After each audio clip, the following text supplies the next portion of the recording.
Anti-Semitic, anti-Muslim, anti-gay. I don't think we should be out there disparaging people and insulting people.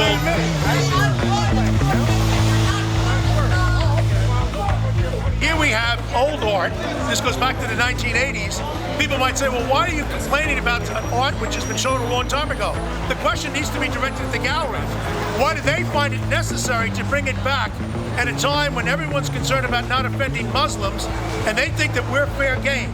None of us humans, regardless as to religion, nationality, would want the person we love the most saturated in urine. But just make sure that we have nothing to do with controlling the lunatics who may show up at these events.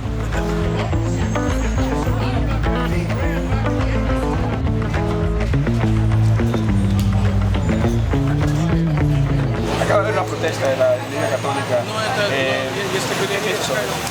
Ellos siempre están protestando sobre algo. Yo sé, tú sabes, yo soy cristiano. Era católico toda mi vida, pero ahora solamente soy cristiano. Pero todavía siento algo por esa gente también y por la iglesia. Pero yo soy artista y soy cristiano, yo no soy el diablo.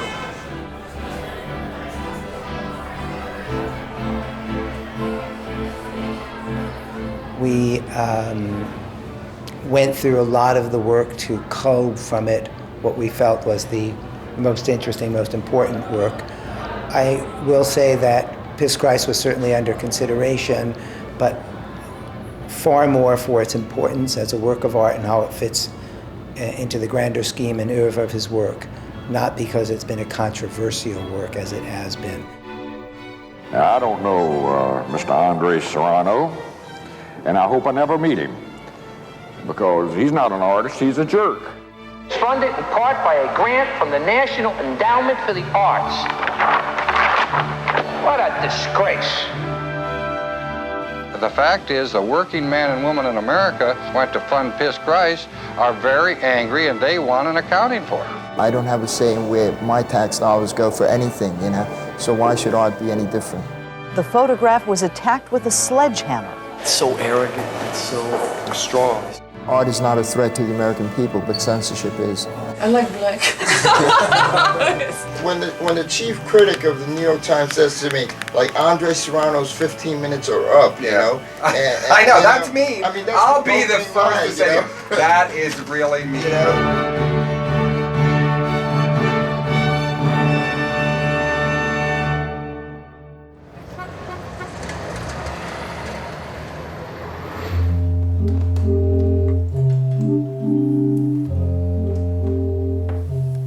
My official purpose in going to Cuba is as an invited artist, meaning I've given work to the Havana Biennale, but my real reason for going is to do some work because it seems like it would be a missed opportunity for me to go to Cuba and not come away with a picture of Cuba. Sean, what kind of lens is your lens? The same kind as that. The same? Same brand. I think it's gonna like really blow people's minds. People that know his work, they're gonna be kind of floored. I don't know if it's gonna be good or bad, but it's almost like breaking the mold of what they made him to be. You know, even though she's washed out, I feel like this exposure, or if you do half a stop on the film, is going to be the best, you know? Meaning that sometimes when you get a perfect Polaroid, they're still a little underexposed. I feel like I'm going to find characters all over the place, I hope, you know, on the streets, through friends, through people, you know, and so I know for sure that I want to photograph people that are interesting. I also want to photograph some of the people in power, some of the people who are more affluent in Cuba, some of the people who are more enlightened, intellectuals, and entitled, because, you know, I believe Cuba is like America. It's a land of different entitlements. You know, even though everyone's supposed to be the same, everyone's not the same. It's quite clear.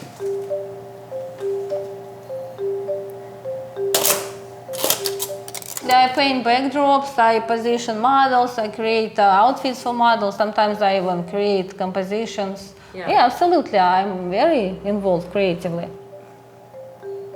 painted in Russia, and then I came to New York. But I was not so driven, never. I'm on the opposite end of Andres. I'm a lazy artist. I'm a more observer. You can't just be two artists in one house, I feel. You have to make a conscious choice, otherwise it will be fights, drama. All right, so what are we going to do? Are we ready for film? Ready for film. We got my lens on there. Okay, let's just shoot. Let's shoot, and you want to just roll through some different reflectors on the left? Yeah, but maybe different people too. Different people too. Portraiture is what I do. It's how I look at the world. And so my work in Cuba is no different for me than how than the work I did for the morgue, the work I did the Klan, the work I did of A History of Sex. No difference at all. You know, I go there with one intent, and that is to take the best picture I can.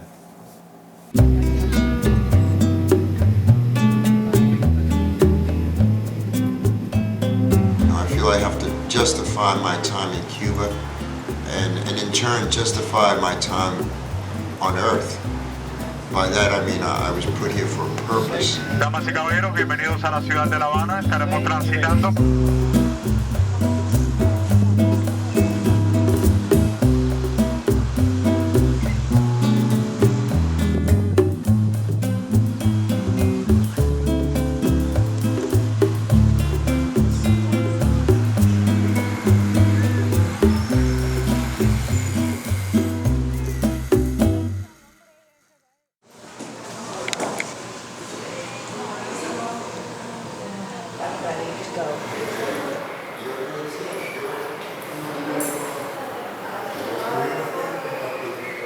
I wanted to give a slice of America from the perspective of an American artist. And I also gave them a few, one particular strong image from a series I call A History of Sex. And it was controversial because it's a picture of a woman pissing into a man's mouth. And it's the picture that the Groningen Museum in Holland chose as the poster for the show. And I purposely sent it to Cuba because I wanted to test the waters in Cuba. I want to make sure that the show that they got in Cuba was real Serranos, you know, not tame Serranos, not Serranos that don't have a certain amount of baggage. Busqué Serrano en la Bienal de La Habana, ¿no? En esta edición era complicado, han pasado 28 años, las geopolíticas no son las mismas. Hoy tú puedes ser periferia estando en el centro y centro estando en la periferia. Y creo que esta Bienal apostó también por quizás en esta flexibilidad, un poquito más de flexibilidad, aunque el embargo no se ha podido eliminar, ¿no? Nos interesaba Andrés, ese tipo de artista maldito que todo el mundo necesita ver. Y en ese sentido nos parecía interesante de acuerdo al tema que nosotros estamos proponiendo, ¿no? Las prácticas artísticas y los imaginarios sociales. Y dentro de eso, ¿qué papel juega la esfera pública? Mi nombre es Enrique Rostenberg. Mi obra fotográfica la empiezo acá en Cuba hace 4 años. Yo conocí a Andrés Serrano de casualidad. Había escuchado su nombre y su trayectoria, por supuesto. Era uno de mis dioses, llamémoslo así, en fotografía.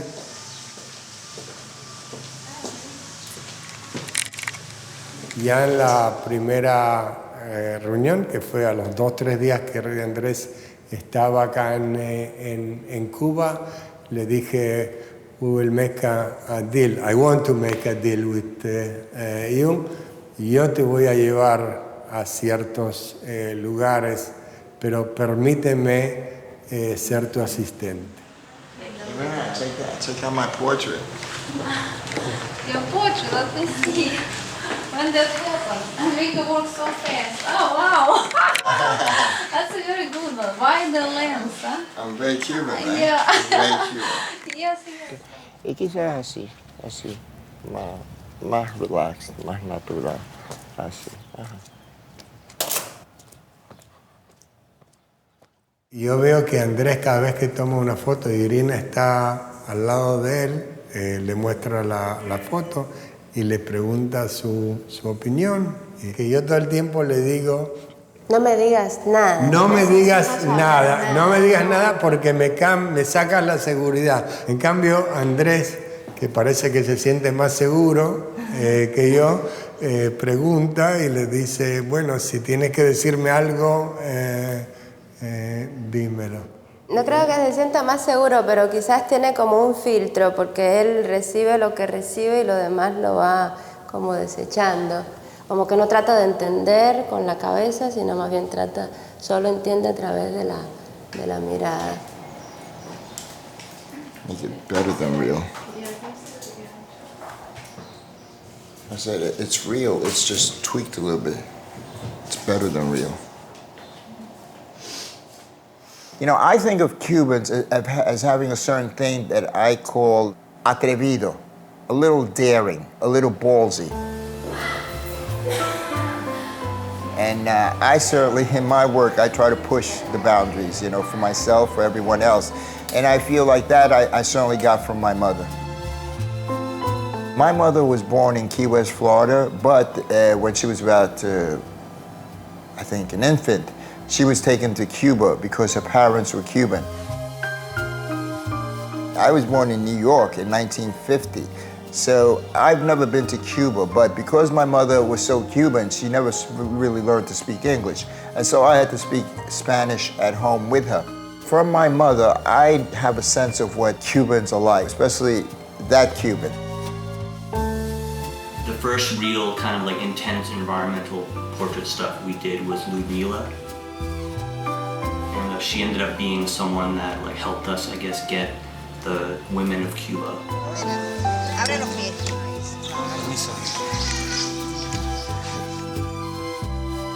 Nunca hemos sido modelo. Yo fui bailarina hace muchos años, tenía como 17 años, niña. Tengo 38 años.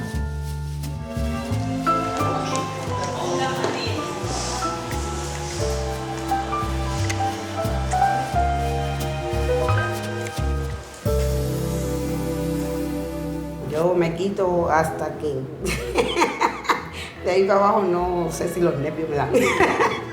No es porque, no sé, me crea cosas. A lo mejor ya cuando esté enfrente no sé qué pase. Yeah. Pienso que es una cosa de arte, es una cosa de... Lo veo como una cosa de artista, de normal. No lo veo como una cosa mala. Yo pensé que era normal con la ropa. Dame una sonrisa. Es una serie de mujeres que simplemente le ves los senos, ¿no? Me sentí un poco incómoda al principio, pero ya después me fui relajando y vi que es una cosa seria, que no es una cosa de pornografía, que no es un relajo. En muchas de sus obras, esta de una historia de la sexualidad, la idea de jugar, de moverse en las fronteras esas entre lo porno y lo artístico, es algo que es como un leitmotiv ahí de la obra. Es como encontrar el alma humana, meterte en la piel de la gente. Salud con el dedito completo.